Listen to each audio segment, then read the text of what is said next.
Welcome to another of our discussions in the program we call What Do You Think, Utah? Let me just restate the reason we do this show, our kind of mission statement for the program. We promise here on What Do You Think, Utah, that we won't suck up to politicians, we won't suck up to big business, we won't suck up to the left or to the right, we won't suck up to anybody. We promise to question everything, and we promise to let you all ask the questions that you want to ask of the people who make decisions that affect your life. Tonight, as classes begin at colleges and universities all across the country, we look at the topic of sexual assault on campus. And I'd like to introduce our panel now. Holly Mullen, here to my immediate right, was born and raised here in Salt Lake City, and graduated from the University of Utah in 1981. Yep. Holly is a veteran newspaper journalist who wrote a popular opinion column for the Salt Lake Tribune for many years, and then served as the paper's managing sports editor during the 2002 Winter Olympics. Holly served on the Rape Recovery Center Board of Directors for 4 years, became interim director November 1, 2011, and now you're the real thing now. Not interim anymore. No more. The director. Yeah. She is active in local politics and is an instructor at the University of Utah Department of Communication and the Honors College. Holly likes bicycling. And no, she likes motorcycling. Distance running and motorcycling, and she likes reading nonfiction and Deep Powder Days. She's the mother of 2 grown children, lives in Sugar House with her husband, Ted Wilson, her dog, Kip, and 2 adopted cats named Emma and Finnegan. Krista Pickens is the director of the Office of Equal Opportunity and Affirmative Action at the University of Utah. Krista began her investigative career a while ago. As a Salt Lake City police officer. She was a patrol officer, an accident investigator, and a detective in the Homicide and Sex Crimes Division. She then started her own investigative firm. You were a PI. I was. It was Pickens and Associates. She was retained by a lot of prominent criminal defense attorneys in town. Krista has served as the criminal defense investigator in a lot of high-profile criminal, civil, and civil rights cases. Then in 2006, she began her university career as an equal opportunity investigator and has been on several university committees that promote equal opportunity and diversity. She spends her personal time hiking Utah mountains and deserts with her dogs and whoever of her 6 children and grandchildren she can convince to go with her. Right? Tiffany Thorne is a project coordinator at the University of Utah for an interdisciplinary leadership program in the School of Medicine. She has a bachelor's degree in social and behavioral health from the University of Utah. She wrote her thesis on sexual violence survivors in college. After surviving a violent crime herself in 2010, she became a dedicated activist, and now in her 4th year, she is the executive director for Slut Walk SLC. Tiffany continues to promote affirmative consent and works toward ending cultural tolerance or intolerance? Cultural tolerance for sexual assault. All right. And Bruce Baird. Bruce Baird, and we'll get into that in a few minutes. Bruce Baird, prominent, I'm not going to read your whole bio. Yeah, you don't bother. He's an attorney. Who's been with Bill on about 1 million Talking Head shows. And also is, Bruce is the father of sons. Pair of boys. One of them just started the University of Utah, and I'm sure just went through whatever the training is at the University of Utah regarding this. Yeah, well, we'll talk about that and what it means to be the father of sons in today's culture and sending kids off to college, but high school and even junior high school. Let's be clear. Yeah. Really. According to the Centers for Disease Control, 1 in 5 women and 1 in 71 men will be sexually assaulted in their lifetime. 19% of college-aged women will be sexually assaulted before they graduate. According to Slate.com, on average, a rapist assaults up to 6 victims before being reported, and 6 out of 7 rapes are committed by someone the victim knows. Many of these crimes occur on college campuses or in campus-adjacent housing. Those are frightening statistics to think about. Our students here at the University of Utah and other institutions, Westminster, Salt Lake Community College, BYU, are they worried about this kind of thing? We went up to the University of Utah with a camera and just walked onto campus and just asked some random students if they're if they're worried about sexual assault on campus. We have just a little short piece of tape, and Corey, if you can run that from upstairs, just a little bit of video from some students at the University of Utah, which we will run right there on that screen Right now. any second. It's Live television. It's about to go, Right now. or not. Apparently not. Well, We'll get to the MOS later. I can tell you basically what it said. Every single student we talked to said, yes, sexual assault is a problem on college campuses. And almost every single one of them, when asked, do you feel safe on this campus? They said, yeah, we feel safe here at the University of Utah. They seem to be pretty secure. So I'd like to maybe start by asking Tiffany and Krista, if you're both nodding, should students at the University of Utah feel secure on campus? Do you want to start with that? I think they should feel secure on campus. The university goes to great efforts to make sure that the campus is safe. We have a police department that's assigned to the university security. As a basic rule, I think you should feel safe, but it's like any location where you have a saturated population, you need to use common sense. Now, that being said, as you quoted on your statistics, most rapes are done by people who you know, and that's a different question when we're talking about safety on campus. Mm-hmm. Yeah, that's, I wonder if, I guess I'm not, you shouldn't walk around feeling frightened all the time, but they seem to be, all of those students seem to be just blissfully assured that nothing was going to happen to them. Yeah, so using the word should in a question like that is kind of, I don't, it kind of makes it difficult to answer. Feeling like you're safe and secure gives you a protective factor because you walk with purpose and confidence, and that's always a good thing. I would like to think that we should actually be safe. So, again, that would be a yes question, or a yes answer to your question. But I do think that it's still very prevalent, and Well, the question there, Bill, was, is it a normative should or is it a statistical should? Yeah. And of course, everybody should feel safe on campus. The question is, should they feel safe on campus? Which, if you phrase the emphasis slightly differently, makes a difference. Everybody is entitled, of course, to feel safe on campus. And statistically, as a matter of fact, most people really are safe on campus. It's that old line, how do you go bankrupt? Slowly at first, suddenly at the end. Mm-hmm. And that's the biggest problem with sexual abuse on campus, is the slowly at first, suddenly in the end.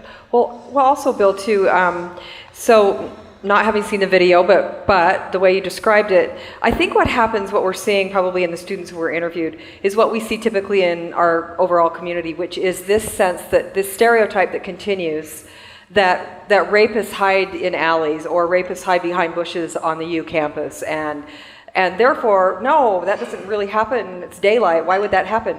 But what really is happening is, as you mentioned, the overall majority of rapes are committed by acquaintances, dates, a trusted family member, a trusted person. People go into relationships or into even just, acquaintances with work colleagues or whatnot with a level of trust. And what a perpetrator will do with the victim is take advantage of that trust. So we do have people walking around, and yes, we should trust people we care about. We should feel comfortable with people we care about. But that's where I'm thinking the disconnect is happening there a little bit. They're thinking, we never hear about stranger rapes at the U. If we do, it's so rare, when in fact, it's not going to be a stranger probably that causes them difficulty. What, if it's not going to be a stranger, then what is it do we have that piece of tape now? Is that what you're telling me? Let's look at that and see if maybe this will, go ahead and roll that now and see.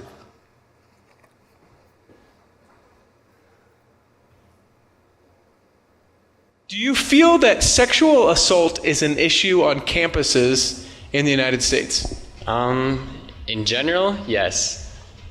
Yeah, I agree with that. Have either of you ever felt unsafe or had a safety issue on campus? No? No, not that I can think of. Do you feel that sexual assault is an issue on campuses in the United States? Possibly. I wouldn't say it's an issue on this campus, but maybe on other campuses.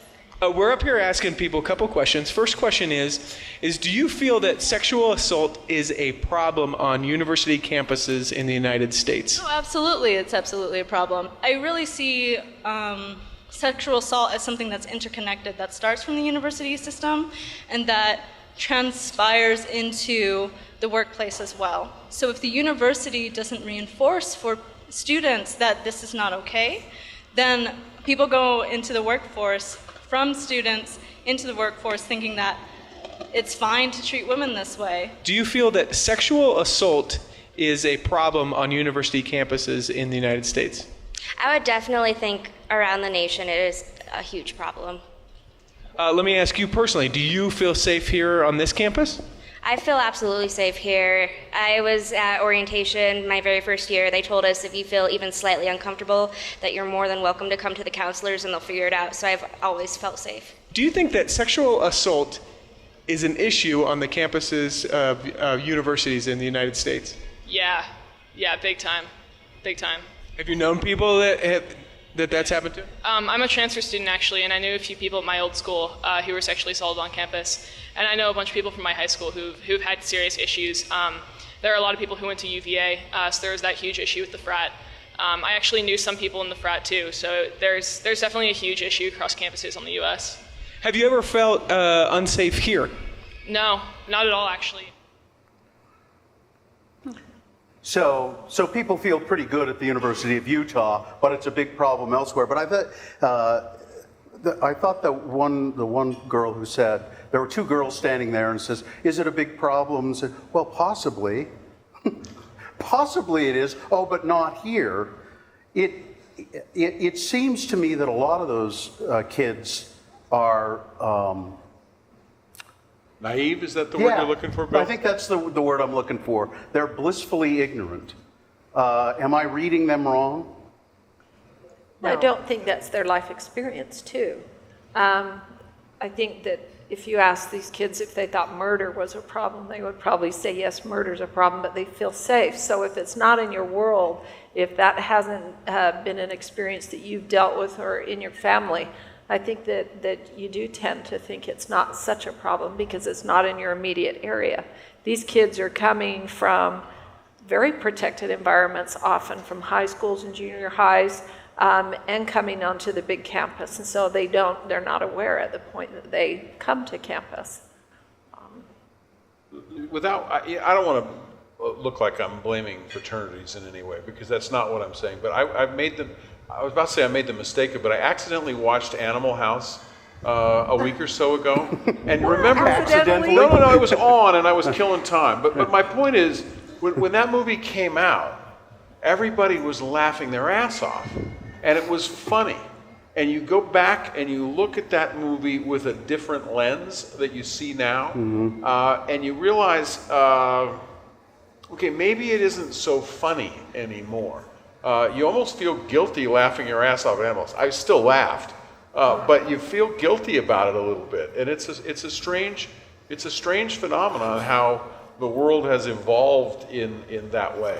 It hasn't, because then you see what happened at Old Dominion last week. You heard about this Of with course. at Sigma Nu with the what were they, bed sheets hanging down? Of I've got course. it right. I've got it right here. Okay, who's going to say it is the real question. Right? Yeah. It's like It's no means Animal yes, House. and yes means Here Yeah. it is. All right, this is, so we wonder why it should, all of this should be such a hard lesson for boys in particular, I think.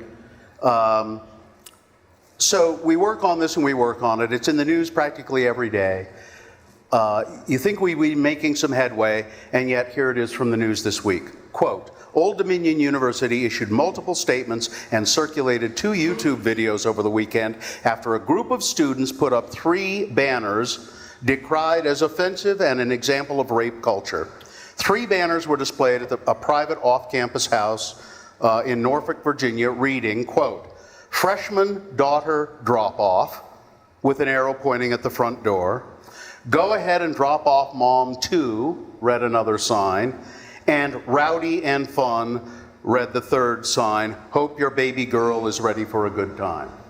This is a freshman housing place at Old Dominion. The students removed the banners after the university contacted them and said, no, you don't do that. Do you ever get discouraged and think, are we ever going to fix this? Yes. all the time. I don't. even Neanderthals evolved, Bill. I don't. I think we actually are making great headway. Back in the 1800s, when I was a police officer, it actually was you had to show earnest resistance in order to have a rape proved. My very first call that I went on a rape victim when I was a young patrol officer, the male officer who showed up actually asked the victim if she'd had an orgasm because he thought that was an element he needed to make sure had not occurred. Oh my God. And so if you look back to 1975, actually to now, I think we are making progress, but it's when we have victims, it's not enough. It's not fast enough. And it was actually called earnest resistance. Yeah. Was Yeah. that was in Utah code? No, it wasn't. That's It like- wasn't in the code. It was sort of in case law. It was. Right. It was sort of a threshold that prosecutors used. And somebody wrote that like back in like British case law because that is so like male patriarchal kind of language. you can- Earnest Well, it resistance. didn't used to be illegal to rape your wife. Well, of course, and Yeah, until about sure. 20 years ago, Yeah. there were still a few states where it wasn't. But it's still 1975 in the Utah State Legislature when 6 months ago we're debating tweaking a sexual assault law and So it doesn't apply to a sleeping spouse. yeah, they said unconscious. Is it well? And some legislator said, well. If my wife is unconscious and I have sex with her, is that rape? That's not rape. There is a good story about though, and I'm going to give kudos to an unlikely source. This is my friend, the Speaker of the House, the Republican Greg Hughes. When a Republican didn't vote yes on that, Hughes just turned the clock off and stared at him for 3 minutes until he voted for it. State rep. Somebody come on up to the microphone if you would, please. Well, that's what I understood the story to be. We can. Well, come on up to the come to the microphone, please, and talk about it then, if you would, please. This is and I was going to bring this up later in the program, but we'll talk about it now. We think that we're making progress sometimes on rape culture, and yet this thinking. It's 2 steps forward and 1 step stunning. back, Bill. You can always wind up with anecdotal stories of horror, no matter whether you're making progress or not. But the fact that you're making progress and the fact that there's still horrible things happening are not necessarily mutually inconsistent statements. Tell people who you are. So my name's Angela Romero. I'm a state representative, and I ran the consent bill. So you introduced the Yes, legislation, yes. right? So the truth is, the speaker did let the clock run, but it was another colleague of mine that went up to the representative from Provo and said, "You're going to look like an asshole if you don't vote for this bill." And that's what changed his mind, because the representative who was going to look like an asshole came up to me and said it wasn't the speaker like the people are saying to let the clock run. It was actually this other representative from Weber County telling me I was going to look like an asshole if I didn't vote for this bill. So there's that myth there that, I mean, the speaker was a part of that, but it was actually a colleague who I'd never thought would go to bat for me on this bill that did. But the point is, it happened, and the end result was the right result. Yes. Your bill passed, which is a step forward. I mean, people are still going to break the law, but your bill passed. But there's still resistance to that bill. Do you think hearts and minds were changed? I think so, because we were able to have honest conversations. But from what I've heard through the grapevine, I have a colleague who was resistant to this bill, and I had 2 House members that were still resistant to this bill, even though they voted for it. They went to my Senate sponsor and tried to convince him to amend it still. So although the Speaker, I have to give him props for the work he did with our caucus. But these 2 individuals were going up to my colleagues in the Senate saying, we want to still amend this bill because we don't like it. And then I called them out and they denied it. But from what I understand, because I don't hold back, what I understand is one of these gentlemen is going to try to run some kind of consent bill again. And so I have to see the bill first, but I know it's being drafted right now. So this conversation isn't over about this particular piece of legislation. The conversation's never going to be over. No, and it shouldn't be. And what I think Representative Romero I was one of the advocates involved in, working with her as she crafted this bill, and there was a lot of front-end work on it. And I know you didn't, Representative, because you work there, but a lot of us were thinking, what's the big deal? This is just tweaking some language. This is just really important. We need to clean up this statute. And when Representative Green made that comment, several of us were in the front row as Representative Romero was presenting her bill to the committee, and we were all like texting each other going, did you just hear what he said? And then it all kind of went like, wow, we have so far to go. If this is what is kind of the thinking. Well, remember 4 years ago, Todd Aiken said there was legitimate rape. Yeah. Mm-hmm. And there's still a decent number of people out there who have that misunderstanding, shall we say.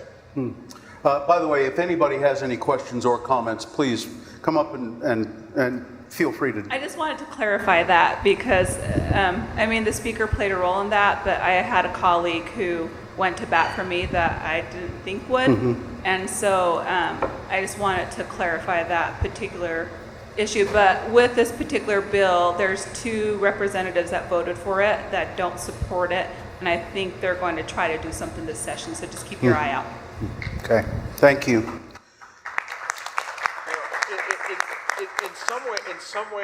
In some ways, you almost hope that somebody tries to do something that retrograde and stupid, because if they try to do something that retrograde and stupid, it sort of frames the issue as being, retrograde and stupid. Mm-hmm.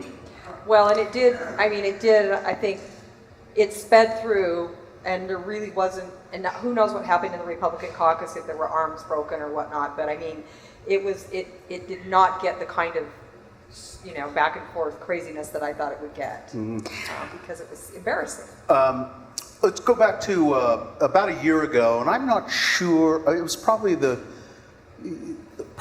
University of Virginia. It was UVA. UVA case. The Rolling Stone story. But the Obama administration really decided to step up and launched a campaign to end sexual assault on campus. And they called it "It's on Us." It was a public relations campaign, certainly. They enlisted a lot of celebrities and to do public service announcements and all of that. But I think they also really stepped up this idea that they were going to start withholding federal funds from colleges and universities that don't do enough to combat sex crimes on campus. And they publish lists of colleges that are not in compliance. And I looked up, in the university, I don't think there's a college or university in Utah that is out of compliance, as I looked at the list. The list is the colleges they're investigating, and no. Yeah. So all of the schools in Utah have met I guess it's Title IX. Title IX, and then under Clery, which is the Campus Security Act, that's where the fines come in if we're not in compliance with that. So there's several acts that actually form this umbrella, hopefully, of safety for students, and that's Title IX, I'm the Title IX coordinator for the university on my other day job. But Clery Act and then Violence Against Women Act. Violence Against Women Act has a section that actually applies to higher education, which brings in not just sexual assault, it brings up domestic and dating violence, stalking, and sexual exploitation.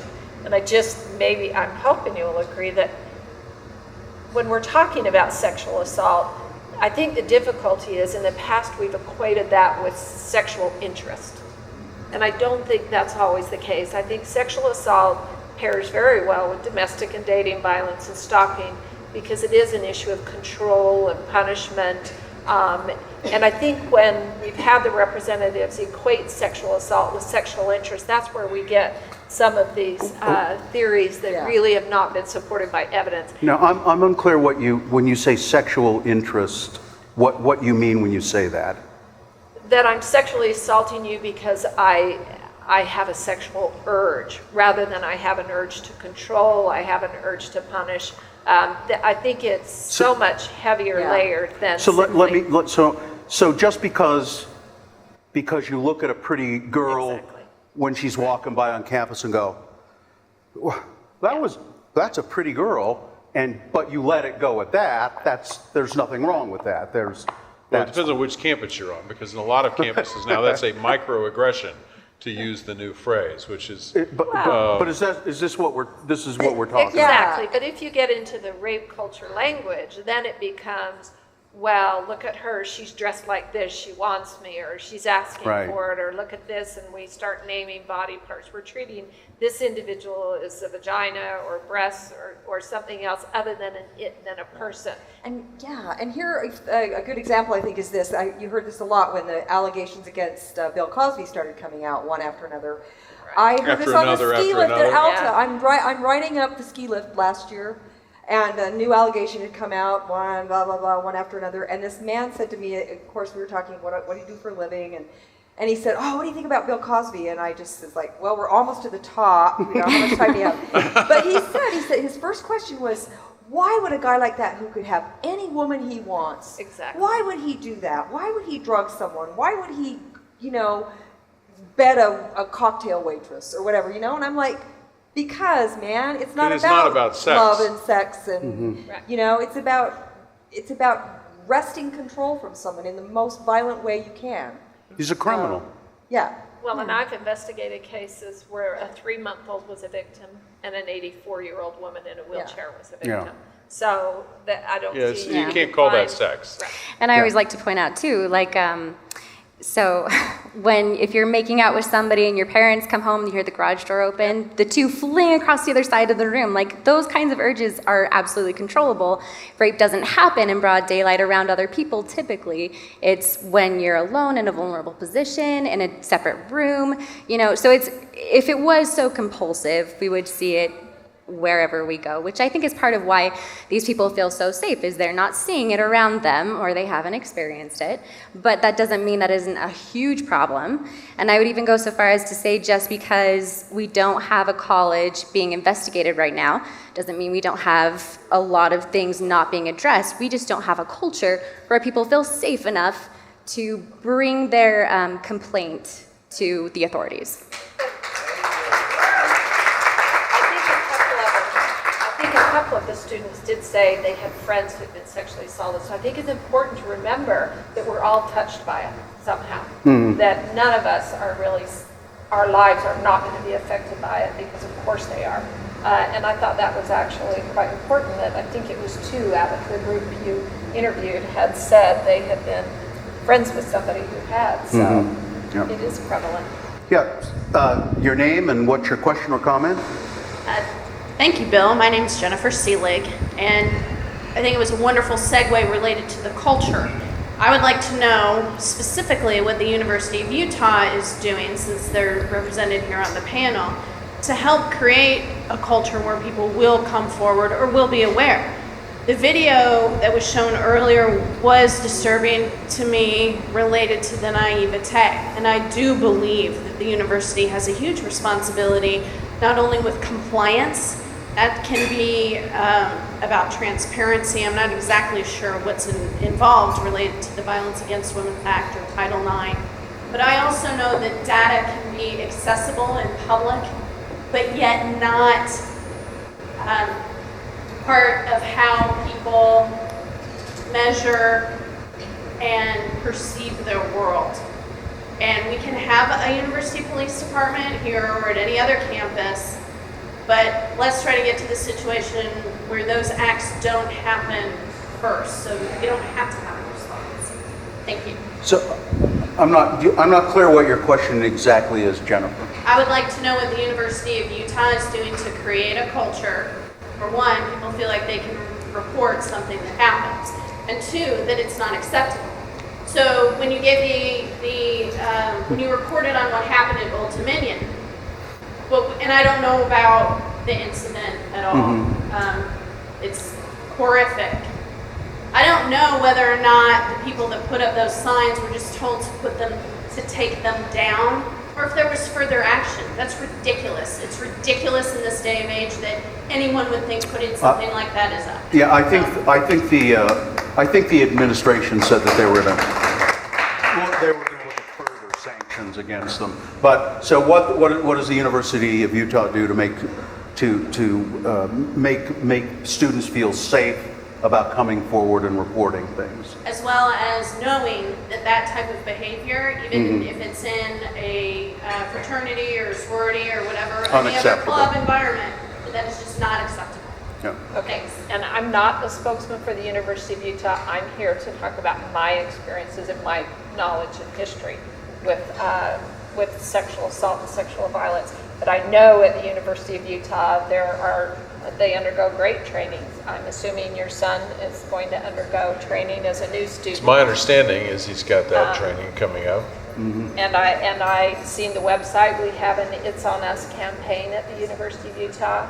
We've shown Hunting Ground, the film, at the University of Utah. I believe another department showed that. That's the fraternity, the documentary that was done. It was a Sundance film originally, and yeah. So I know there's a great deal of effort that I have seen the university engage in to make sure that students understand that it's not acceptable, that employees understand that it's not acceptable conduct on the campus. I think the important thing is that as an institute of education, that's the place to be talking about this. That's where we should be addressing this.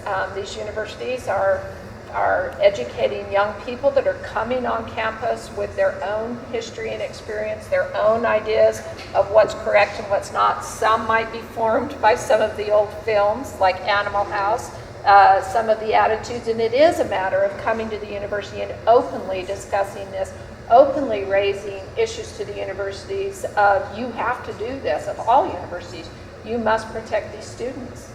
There's a great deal of tuition and effort that goes into individuals going into universities, and we need to hold them accountable. But to go through individual items, I don't know that you have time. Tiffany, I see you. Something's bubbling around in there. You want to? Oh, and not to be an antagonist or anything. I graduated from the U, and I graduated actually last winter. And I never got any training at all about sexual assault. I've never talked to anybody through, any kind of dissemination of information or anything like that. We talked about it in my social problems course once, and not in a sense that this is where you can go if you ever need help or anything. Granted, I was late to my orientation, but I think such an important part of being a protective factor in this sense is to not put it out once at the beginning of a 4-year academic career, which we know typically takes more like 6 years. It needs to. I hope not. Oh, yeah. Not sure what to tell you. But yeah, it can't be just a one-time message. It has to be fairly continual. It would be my input. I agree with you. Yes. Thank you. I have a couple of questions regarding systemic bias based on race of both the victim and the perpetrator. I'm wondering if we see a pattern where perpetrators who are either athletic stars or have connections to the community related to who they're related to, if there is a challenge, if they are a perpetrator, how those cases seem to be handled or navigated through both the campus system as well as within the prosecutorial and justice system, and then how that overlays with women who might be refugees or from diverse backgrounds, and how they navigate both reporting and having their cases heard, and how they get due process in the system. So I'm looking at both class and race related to both the perpetrator and the victim, and I'm State Representative Rebecca Chavez-Hauk. Thank you. Well, I do know that Title IX requires that athletes be treated the same as any other student through a policy violation process. And in the criminal justice system, I'm assuming they're going to be treated in the criminal justice system process. But Title IX requires equal treatment. It requires equal access. The university is subject to Title VI, which if we have language barriers, they would need to make adjustments to assist with that. Due process, the university is a public institution, so it is subject to the due process requirements of a state public institution. Well, I can't speak for it generally, but I can tell you my friend Sim Gill, the district attorney, I've known Sim well enough. There is no way in hell that Sim is the kind of guy who's going to let any of those considerations drive any of his prosecutorial discretions. I mean, you know Sim. Mm-hmm. There's no possible way that, at least in this county, anybody's going to get favorable treatment or unfavorable treatment based on their race or creed or any other class. If the cases come to Sim. No, I understand that. Right? I understand that, but I understand that. But my point is, if it gets to Sim, Sim is going to treat everybody equally. I mean, I don't think there's a lot of doubt about that. But there's a different standard of proof for criminal cases that come before criminal court and cases that are filed under policy. Cases that are filed under policy have an over 50% preponderance of the evidence standard. Cases filed in criminal court, you've got to almost reverse the scales for, almost all the way from presumed innocent to beyond a reasonable doubt. So, in fairness to the prosecutors, it is a higher standard for proving cases than it is in a policy violation. Yes. My name is Ben Glade. I just have kind of a few thoughts, questions. I'm a childhood survivor of sexual abuse, and I'm pretty, I don't know. I talk a lot about it, so I'm really interested in the link between childhood sexual abuse and re-victimization as an adult. And what really disturbs me about the videos that I saw is that it's like it's the first time those kids are hearing about sexual assault, and we're expecting the university to take responsibility for that. I really think it has to go back to the parents. And one of the things that is also very disturbing to me is when you read the statistics at the beginning, it's 1 in 5, and I think you said 1 in 71 that will go through that. The child statistics is 1 in 5 girls and 1 in 6 boys. So more people will have been victimized in childhood going into another environment where they'll probably, I bet, statistically, though we can't really prove it yet, a lot of those kids are being re-victimized.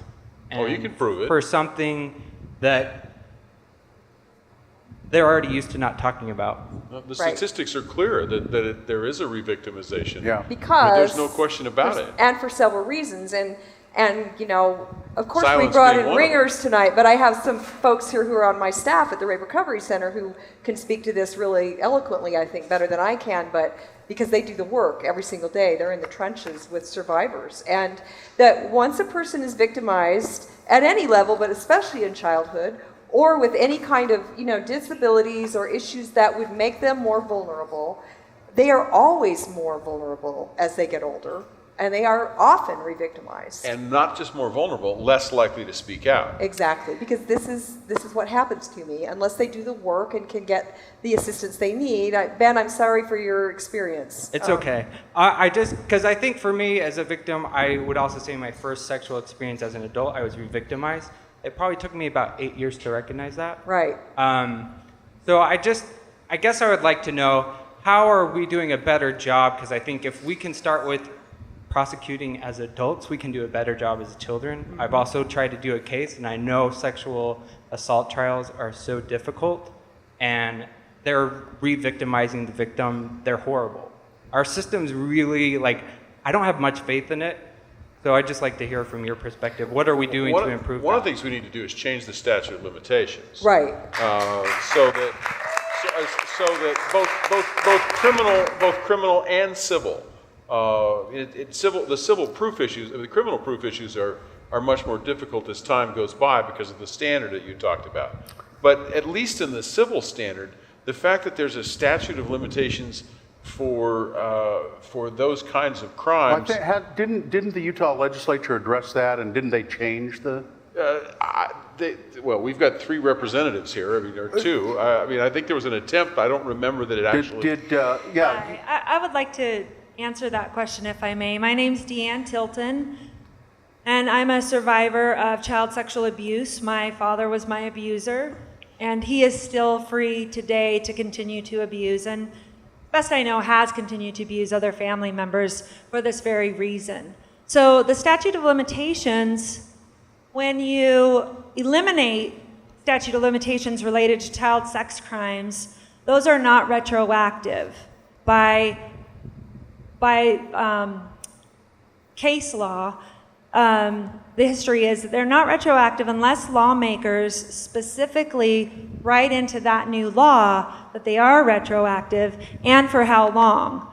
So right now we have a handful of states across the nation that have passed what's called window legislation, or also SOL, that stands for statute of limitation. I like to say when you have SOLs, you're SOL. Shit out of luck. Huh? That's right. So what needs to happen is that state lawmakers, we did eliminate going forward this legislative session with House Bill 277. Going forward, if you're a child of a sex crime, you have the time you need to heal to go forward and prosecute or seek a civil case. In 2008, Utah eliminated the criminal statutes. Again, those are not retroactive unless lawmakers say that they are, and the Supreme Court has decided that going back retroactively for criminal cases is unconstitutional. So what happens is, I'm 47 years old. Statistically, most survivors of child sex crimes, the closer they are to the perpetrator in their life, and the younger they were when the abuse happened, and you can imagine the more severe the abuse, that delays disclosing, telling anyone, much less legally reporting or going to public with this. So the average age for survivors to come forward and seek justice is 42, in their 40s and 50s. They've healed enough, it's a time of reflection, they've maybe had families, gotten married, decided that they needed to hide a lot of this shame and brokenness, and then start to deal with this. And by then, the courthouse doors are long ago shut to them. So it's not realistic to expect people, honestly, even in their 20s, to be able to publicly come forward and say, this person abused me, this is what happened, much less children. So what we're stuck with today is a child, this law was signed by the governor on March 23rd of this year. If a child was sexually assaulted the very next day, that child has the time that they need to heal to come forward. That, if our society stays the way it is going to be decades. Meanwhile, all these adults are still silenced. All right. Thank you. Thank you. Let's bring it back to college campus.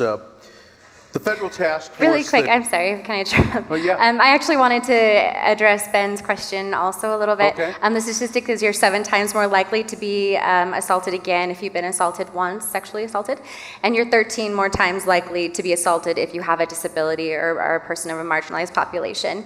And a way that we can address that is to get rid of abstinence-only education and make it acceptable to talk about sex and comprehensive sex.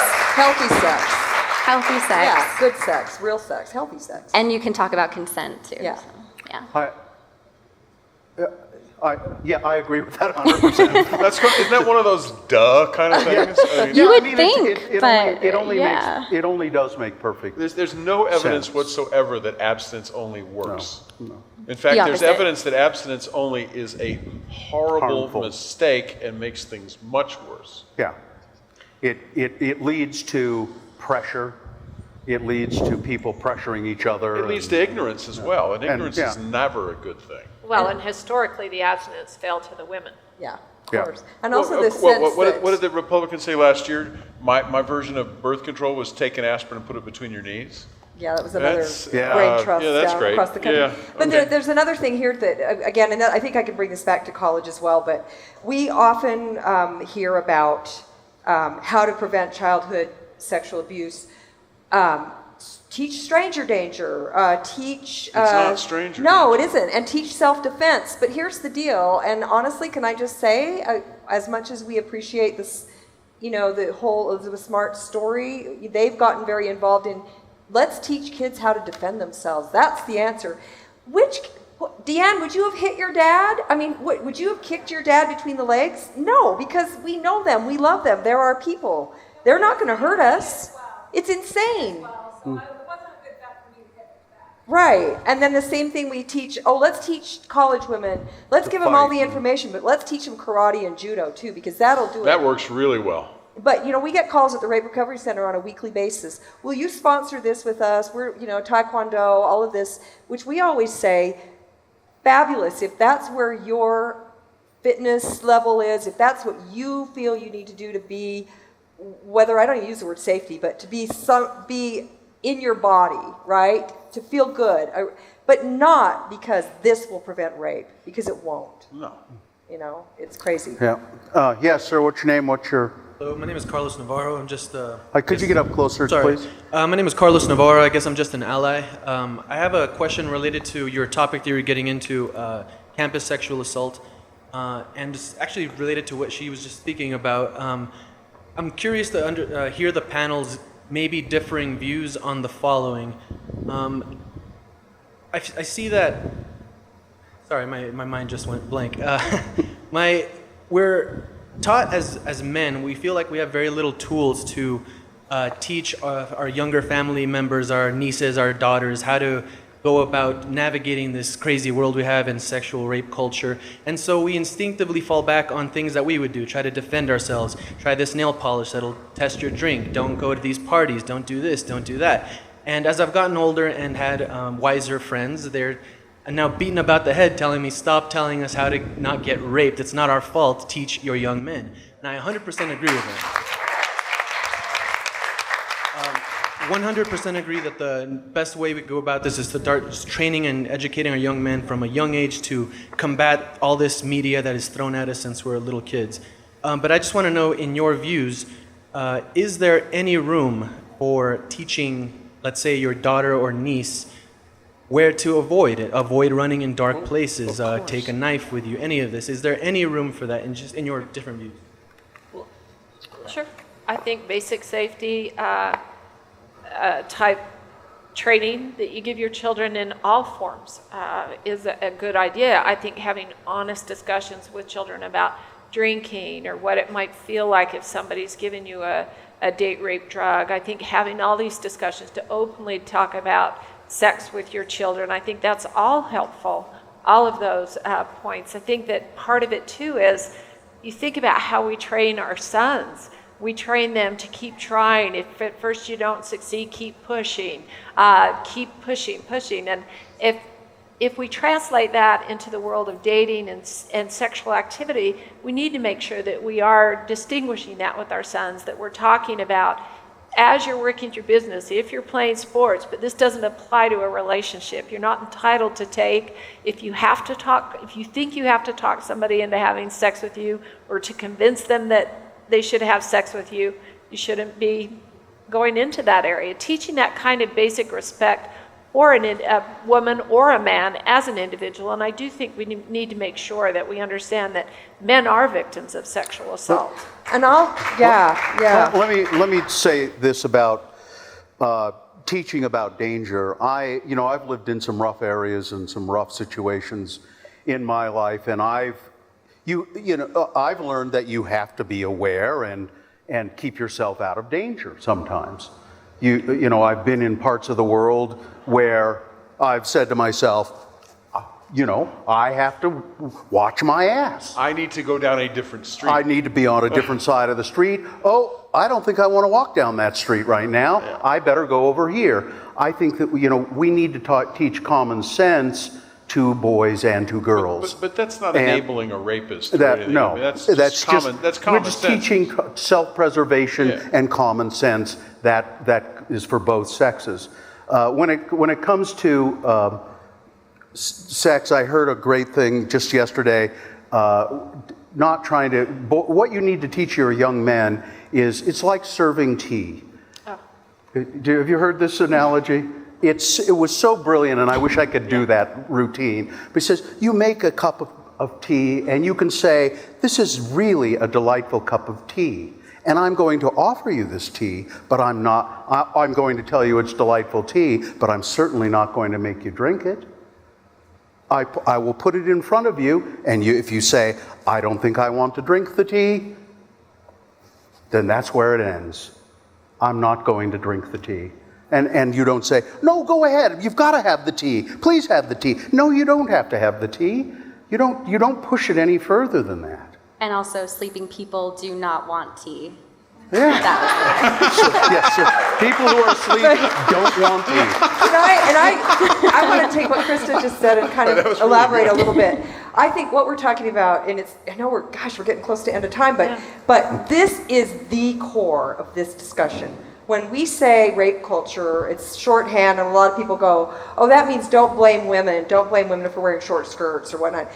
It's so much more than that, and it's even about teaching your boys, and sorry guys, we're picking on you because you still do most of the raping in our world. But you start with boys where you don't get, just because you have that kind of anatomy, you don't get to take over every conversation. You don't get to take every single thing that you want or think you need or deserve without asking permission, without asking for, is it okay if I do this? Do you feel okay if I do this? Because honestly, that's where it starts. And we reward males in our culture for a lot of stuff that doesn't require any kind of consent or permission. Holly, this is one of those areas where I am going to somewhat disagree with you. And we're old friends and we're neighbors. But I think to generalize from rape to non-rape and say that one ineluctably leads to the other. I'm not saying that. You were going pretty close. I'm talking about building a culture that allows males to act, sort of with impunity. I understand that, but you were stepping awful close to the ineluctable testosterone male behavior ineluctably leads to rape, and that's just not the case. I mean, I don't want to disagree with you too much, but I think you went just about that close to the line. I'm going to back Holly up on this, because I think she was saying that we do teach men to be aggressive. We do teach them to go after the ball. And when they're football players, we teach them that they're kind of godlike and that they get to call the shots, And so while I don't think that makes every man a rapist, I do think that kind of encouragement carves a path to a certain type of behavior.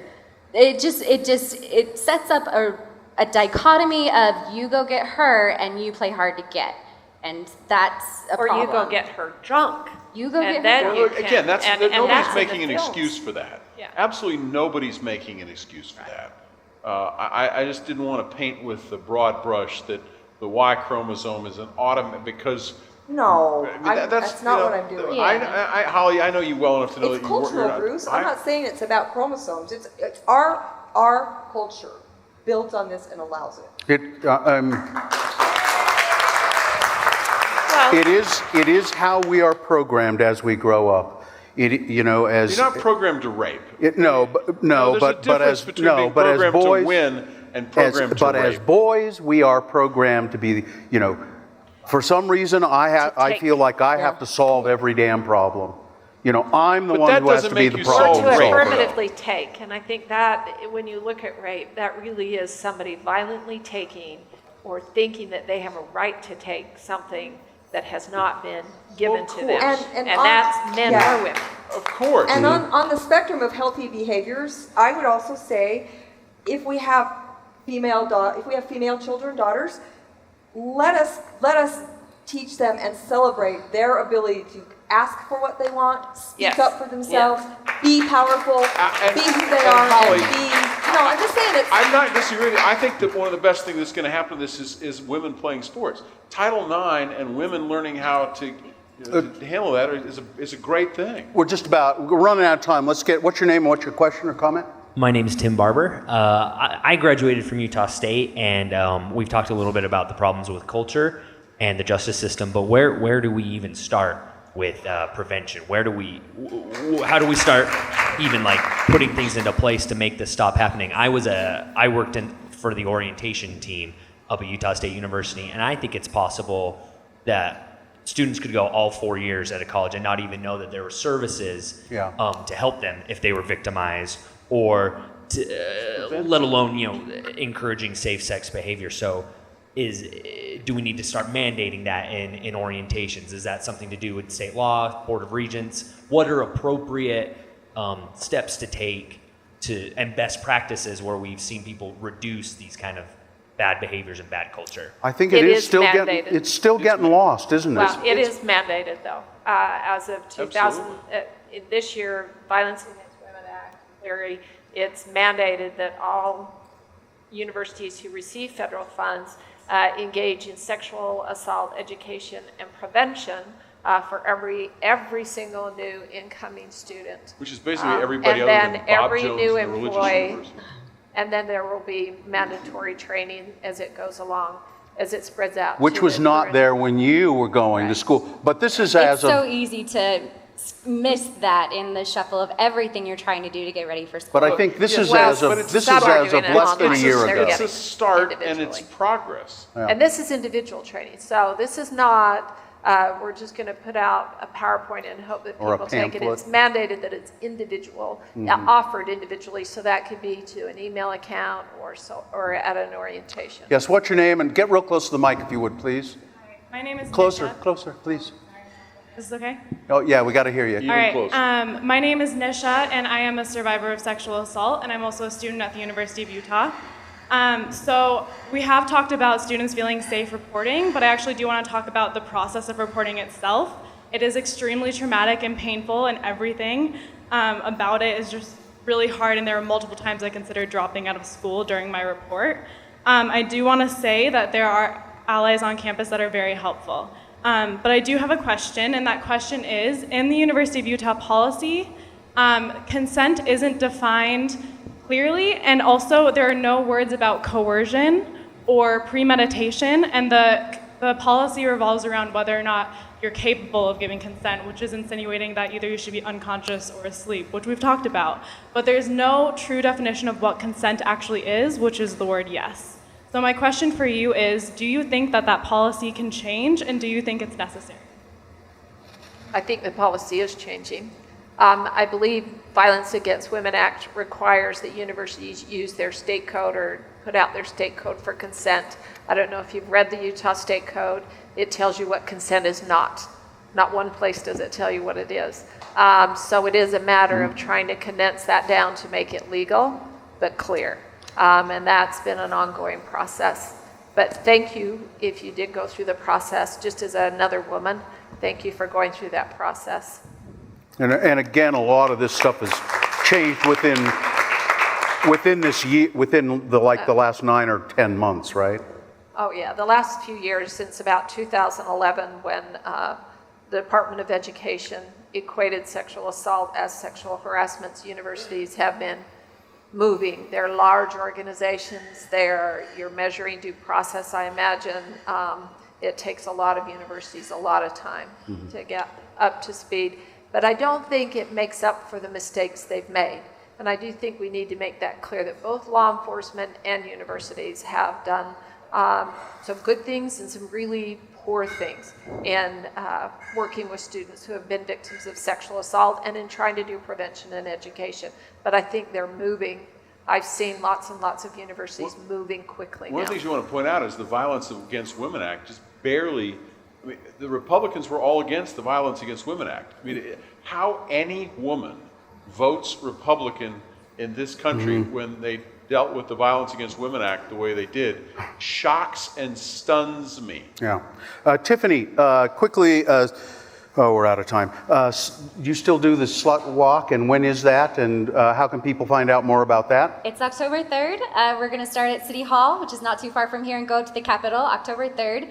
And you can find out more on our Facebook page, facebook.com/slutwalkslc. Anything coming up that we need to know about that you're doing, Holly? Well, Plug the fundraiser, Holly. that's not till next year, Okay. but Okay. that's okay. RapeRecoveryCenter.org. You can find us. That's our website address, our web address on Facebook as well. We will be collaborating, I think Krista as well, and Tiffany. The Westminster College will be sponsoring or hosting again a symposium on sexual violence, September 18th and 19th. There's something about that at the door. Yeah, You we can have pick some one up. little flyers, and it's free. Thank you, Holly Mullen, Tiffany Thorne, Krista Pickens, and Bruce Baird. Technical staff, Ty Cummins, Mike Chidsey, Cal Cruz, everybody here at 50 West, Mike Waldvogel, John Rivera. Thanks to Richie Stedman. Our show is produced by Dylan Allred and Corey O'Brien. Remember to like What Do You Think Utah on Facebook and follow us on at Think Utah on Twitter. See you next month, September 24th. We're going to be talking about getting our land back. We're going to get the feds out of Utah. All right? Oh, That's it. Thanks for coming. Bye.